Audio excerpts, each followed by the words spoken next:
My friends, Assalamu alaikum. Mystical Islam, my dear friends, today we will tell you about an incident that will leave you extremely shocked and surprised. A European girl was found in the grave of a great religious scholar. What a strange and impossible occurrence this seems to be.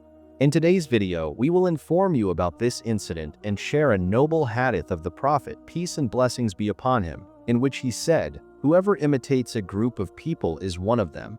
My friends, imitation is a state that overtakes a person, and by imitating someone, they are honored. Generally, this is a bad situation. In Sharia, the issue of imitating non-believers has been given great importance. This is why the Prophet, peace and blessings be upon him, declared it forbidden. My friends, the most important thing about this incident is why a European girl was found in the grave of a religious scholar.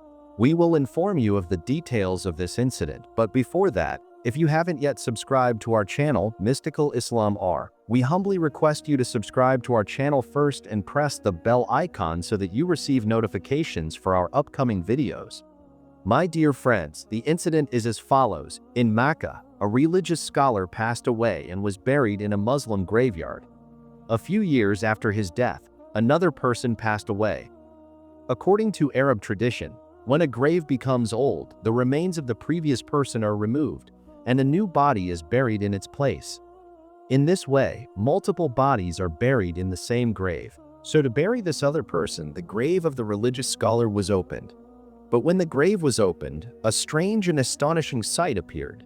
Instead of the scholar's body, there was the body of an extremely beautiful girl who appeared to be from a European country.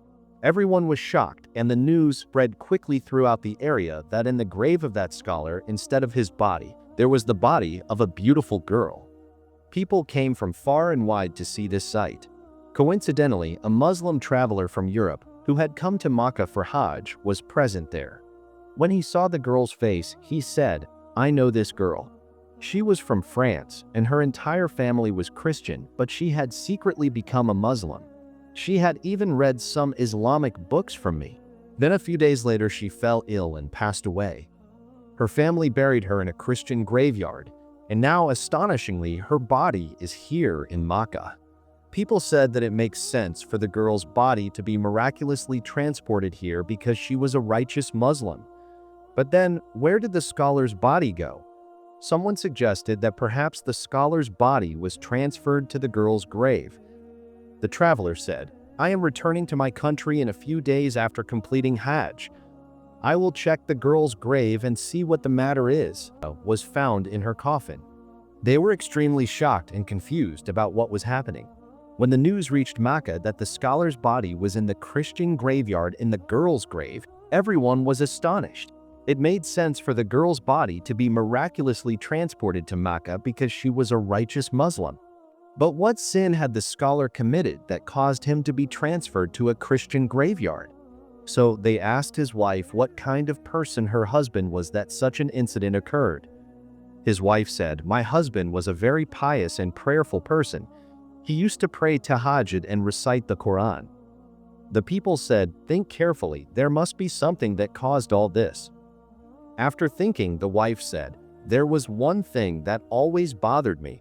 Whenever he needed to perform ghusl, ritual purification, due to major impurity, he would say before bathing that the Christian practice is very good because they don't have to perform ghusl. We Muslims also shouldn't have to bathe. Very good because they don't have to perform ghusl."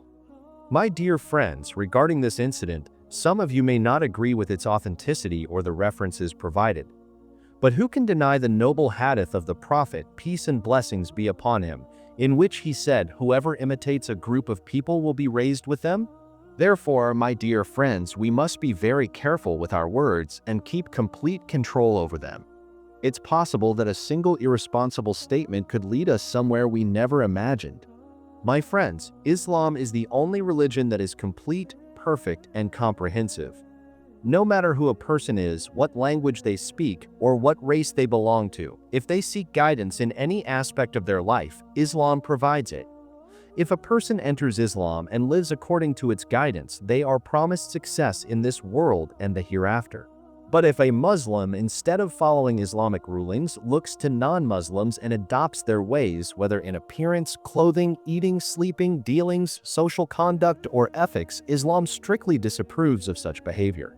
The Prophet, peace and blessings be upon him, has given a clear verdict that whoever imitates a group in this world will be raised with them on the day of judgment.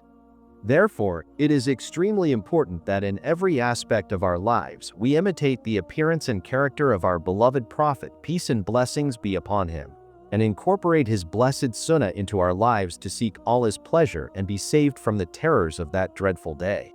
My dear friends, we hope you liked today's video. We request you to share it with your friends, subscribe to our channel Mystical Islam, and press the bell icon so that you receive notifications for our upcoming videos.